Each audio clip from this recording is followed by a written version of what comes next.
एक लड़की जिसकी उम्र मात्र केवल 13 साल के करीब थी और 13 साल की उम्र में ही उस लड़की की कोई बहुत ही दर्दनाक तरीके से हत्या कर देता है। बट जब आप इस हत्या के पीछे की पूरी कहानी जानने की कोशिश करोगे ना, तो लिटरली आपके पैर तलों से ज़मीन निकल जाएगी। सच में मजाक नहीं कर रहा हूँ। तो चलिए इस केस को शुरू से समझने की कोशिश करते हैं। दोस्तों, आज का हमारा ये जो केस है ये निकल कर आता है मध्य प्रदेश के एक छोटे से टाउन से जिसका नाम टीकमगढ़ होता है। ये जो कहानी है ये 2018 के करीब की है। दोस्तों, 2018 के करीब में टीकमगढ़ में एक कपल रहा करता था, जिसमें से लड़की का नाम था शोभा और उसके हस्बैंड का नाम गंगाराम होता है। इन दोनों की उस समय पर नई नई शादी हुई थी, लेकिन ये जो उसकी पत्नी शोभा थी, गंगाराम की पत्नी, ये ऑलरेडी एक शादी पहले भी कर चुकी थी, यानी कि अभी ये दूसरी शादी कर रही थी। इसका जो पहला वाला पति था जिससे कि इसकी पहली शादी हुई थी, उसकी किसी कारण की वजह से डेथ हो गई थी, जिसके बाद में वो अब यहाँ पर दूसरी शादी कर रही थी। लेकिन जो उसका पहले वाला पति था उससे उसको एक बेटी थी, छोटी बेटी, जिसका नाम नीतू था। तो वो जो उसकी छोटी बेटी थी शोभा, उसे अपने साथ ही रखा करती थी और जब वो नई शादी के बंधन में बनती है तब भी वो अपनी बेटी को अपने साथ में ही रखती है, उसे एक अच्छे माँ की तरह प्यार करती है। खैर, शादी के बाद शोभा और गंगाराम ये दोनों के दोनों मिलकर नीतू को माँ बाप के जैसा प्यार दिया करते थे।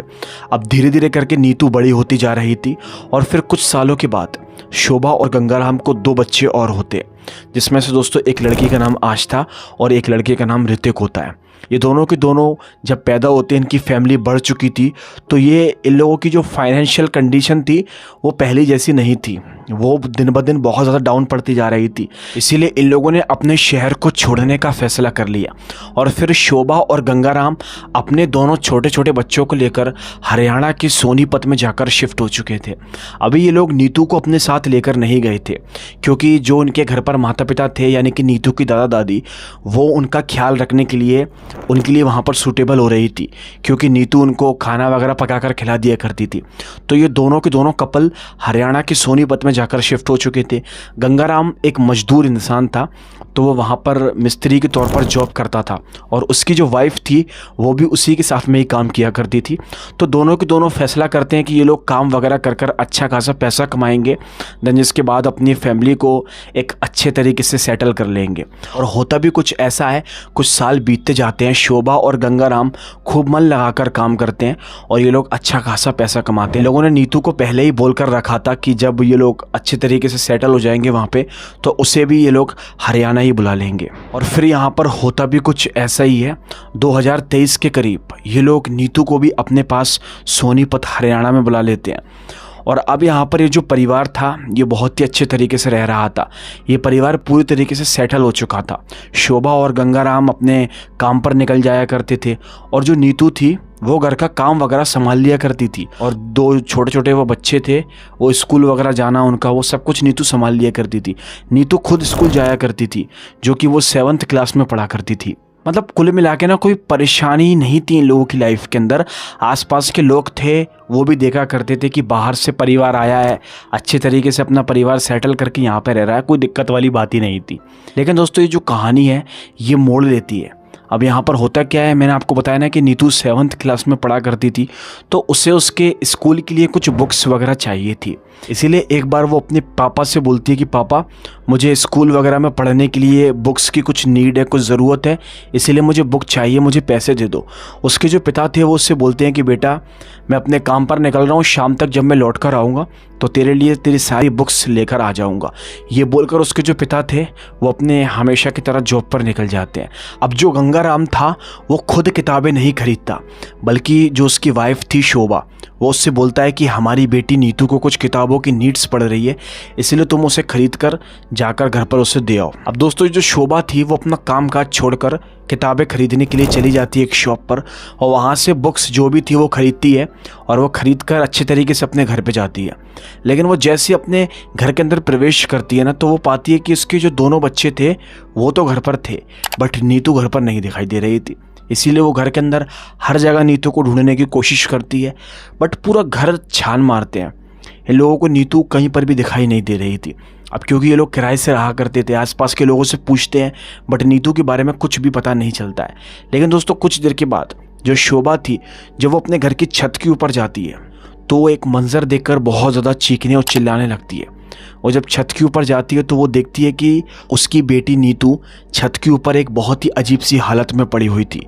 ये देखकर शोभा बहुत तेज चीखना और चिल्लाना शुरू कर देती है।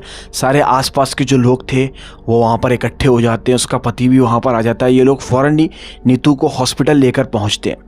बट जैसे उसे हॉस्पिटल ले जाया जाता है तो डॉक्टर लोग थोड़ी देर उसका चेकअप करते हैं और उसे मृत घोषित कर देते हैं। अब यहाँ पर होता क्या है, इनके साथ में जो इनके आसपास के रहने वाले लोग आए हुए थे उन्हीं में से कोई ना कोई पुलिस को कॉल कर देता है। और दोस्तों पुलिस मौके पर ही पहुंच जाती है हॉस्पिटल। और जब पुलिस ये सब चीज़ें देखती है तो उसे लगता है कि शायद इस लड़की का मर्डर हो गया है। इसीलिए वो लोग शोभा और गंगाराम से पूछते हैं कि तुम्हें किसी पर शक है या तुम्हें इस लड़की के लिए, अपनी बच्ची के लिए कोई कंप्लेंट वगैरह दर्ज करवानी है क्या। तो दोस्तों जो शोभा और गंगाराम होते हैं वो पुलिस से बोलते हैं कि हम ये सब कुछ नहीं करवाना चाहते। अगर उसकी डेथ लिखी थी तो शायद वो मर चुकी है, लेकिन हम इन सब लफड़ों में नहीं पड़ना चाहते बिकॉज हमारे छोटे छोटे बच्चे हैं, हम उन्हें पालना पोषना चाहते हैं, उनके लिए कमाना चाहते हैं, हम मजदूर इंसान हैं। तो पुलिस वाले ना इसको बहुत ज़्यादा लाइटली लेते हैं और सोचते हैं कि शायद ये माता पिता सच कह रहे हैं, इन लोगों की लड़की जो है उसकी नेचुरल डेथ हो गई किसी न किसी रीज़न की वजह से। तो इसीलिए पुलिस वाले उस समय पर इस केस के ऊपर ध्यान नहीं देते। बट दोस्तों होता क्या है, जो डॉक्टर वगैरह थे जब वो उस लड़की की डेड बॉडी को अच्छी तरीके से देखते हैं ना तो वो पता कर लेते हैं कि इस लड़की की नेचुरल डेथ नहीं हुई है, बल्कि इस लड़की का तो मर्डर हुआ है। और मर्डर होने से पहले उस लड़की के साथ में दुष्कर्म भी किया गया था। जब डॉक्टर्स वगैरह ने ये सारी चीज़ें देखी ना तो वो फ़ौरन ये सारी बातें पुलिस से शेयर कर देते हैं। अब जो पुलिस वाले थे वो भी अचंभे में रह जाते हैं। वो सोचते हैं कि माता पिता तो मना कर रहे हैं कि नेचुरल डेथ है, ये वो फलाना ढिमकाना। तो जो पुलिस वाले थे वो क्या करते हैं, जिस जगह ये लोग रहा करते थे वो जो बिल्डिंग थी उसके ओनर से ये लोग सवाल जवाब करते हैं। पुलिस वाले पूछने की कोशिश करते हैं तो जो बिल्डिंग का ओनर था वो बताता है कि इस परिवार के अलावा इस घर के अंदर कोई भी एंटर नहीं हुआ था। और ये जो परिवार था, ये माता पिता थे, ये काम पर निकल जाया करते थे। नीतू अकेले ही घर के अंदर रहा करती थी। इसके अलावा कोई भी व्यक्ति ना तो इनके घर के अंदर घुसा था और ना ही नीतू बाहर गई थी। तो ये जो शोभा और गंगाराम थे ये पुलिस वाले से दोबारा किसी बातचीत करते हैं और पूछते हैं कि तुम्हें अपनी बेटी के खिलाफ कंप्लेंट दर्ज करवानी है क्या, क्योंकि ये नेचुरल डेथ तो बिल्कुल भी नहीं है। लेकिन दोस्तों शोभा और गंगाराम अपनी बेटी के लिए बिल्कुल भी कंप्लेंट दर्ज करवाने के लिए राज़ी नहीं थे। उन्हें ऐसा लग रहा था जैसे कि उनकी बेटी चले गई तो चले गई, कोई उन्हें फिक्र टाइप की नहीं थी। और ये चीज़ पुलिस वालों को लग जाती है अजीब। पुलिस वाले समझ जाते हैं कि कहीं कुछ ना कुछ गड़बड़ तो ज़रूर है। अब जो पुलिस वाले थे ना उनका शक बहुत ज़्यादा हो जाता है इन दोनों कपल्स के ऊपर। अब पुलिस वाले क्या करते हैं, शोभा और गंगाराम को उठाकर थाने लेकर आते हैं, इनसे शक्ति से पूछताछ करते हैं और पूछते हैं कि बताओ तुम्हारी बेटी के साथ में तुम्हारे घर के अंदर ऐसी चीज़ें हो गई और तुम्हें इसके बारे में खबर भी नहीं है। दोस्तों पुलिस अपनी तरीके से पूछताछ करती है ना तो वो लोग एक बहुत ही दिल दहला देने वाली सच्चाई पुलिस को बताते हैं, जिसे सुनने के बाद आपके पैर तलों से ज़मीन निकल जाएगी। वो लोग पुलिस वालों को बताते हैं कि हमारी जो बेटी नीतू है, जब ये 6th क्लास में पढ़ा करती थी, यानी कि जब ये अपने दादा और दादी के पास में रहा करती थी, तभी से इस लड़की ने कई सारे लड़कों से संपर्क बनाना शुरू कर दिए थे। यानी कि ये जो लड़की थी ये कई सारे लड़कों से बात किया करती थी। और नीतू के पास में एक फ़ोन भी था। लेकिन हैरानी की बात तो ये है कि वो फ़ोन ना तो उसके माता पिता ने उसे दिलाया था और ना ही उसके दादा और दादी ने उसे दिलाया था। तो फिर उसे फ़ोन किसने दिलाया था, क्योंकि नीतू अलग अलग लड़कों से उसका मिलना जुलना और उससे बातचीत ये सब चलती ही रहती थी। जब इन लोगों ने इस सबसे तंग आकर नीतू को अपने पास बुलाया तो ये चीज़ें कम नहीं हुई बल्कि और बढ़ती चली गई। नीतू जो थी वो यहाँ पर भी आकर वही सब कुछ कर रही थी, अलग अलग लड़कों से बात करना। वो न जाने कितने ऐसे लड़के थे जिनसे वो बातचीत किया करती थी और उनसे मिला करती थी, और भी उनके साथ में उसने न जाने क्या क्या किया होगा, वो मैं शायद आपको लफ्ज़ों में बयान नहीं कर सकता। अब शोभा ने बहुत कोशिश की अपनी बेटी को इन सब फालतू की चीज़ों से दूर हटाने की, क्योंकि बहुत कम उम्र थी यार, 12-13 साल की उम्र में शोभा को ये सारी चीज़ें बहुत ज़्यादा अजीब लग रही थी। इसलिए उसने कई बार नीतू का फ़ोन फेंक दिया। बट दोस्तों नीतू के पास बार बार फ़ोन आ जाता था। शोभा उसे बार बार समझाती थी बट नीतू के माइंड पर कुछ भी असर नहीं पड़ता था। ये चीज़ें कुछ टाइम तक गंगाराम को पता नहीं चली थी। बट जब शोभा ने गंगाराम को ये सारी बातें बताई तो गंगाराम ने भी उसे अपनी तरीके से डांट कर मार कर समझाया। बट नीतू किसी की भी नहीं सुन रही थी। लिटरली वो अपने माता पिता को माता पिता नहीं मानती थी और वो ये कह देती थी कि मुझे जो अच्छा लगेगा मैं सिर्फ वही करूँगी। मतलब कुल मिलाकर जो उनकी बेटी थी वो अपने माता पिता के हाथ से पूरी तरह से निकल चुकी थी। इसलिए दोस्तों अब यहाँ पर होता क्या है, एक तारीख आती है 29 अप्रैल 2023। ये वो तारीख है जब शोभा और गंगाराम और नीतू ये लोग बैठकर खाना खा रहे थे रात के वक्त पर। लेकिन उस वक्त पर भी नीतू अलग अलग बॉयफ्रेंड से फ़ोन पर बात कर रही थी। उसके पिता उसे सब करते देख लेते हैं, उसे काफ़ी डांटते हैं, मारते पीटते हैं, बट नीतू नहीं समझती। इसीलिए ये लोग फैसला कर लेते हैं कि अगर इन लोगों ने नीतू को रास्ते से नहीं हटाया तो इनकी बहुत ज़्यादा बदनामी हो जाएगी। इसीलिए ये लोग अगली सुबह क्या करते हैं, जब नीतू अपने कमरे के अंदर सो रही थी तो जो उसकी माँ है शोभा, वो नीतू के पास जाती है और वो उसकी छाती पर चढ़कर बैठ जाती है और उसके जो पिता थे वो उसके हाथ पैर पकड़ लेते हैं और नीतू की माँ शोभा नीतू का गला दबाकर उसकी बड़ी बुरी तरीके से हत्या कर देती है। उसकी हत्या करने के बाद ये लोग फैसला करते हैं कि किसी तरीके से ये चीज़ पता नहीं चलना चाहिए, किसी के सामने नहीं आना चाहिए कि इन्हीं लोगों ने नीतू को मारा है।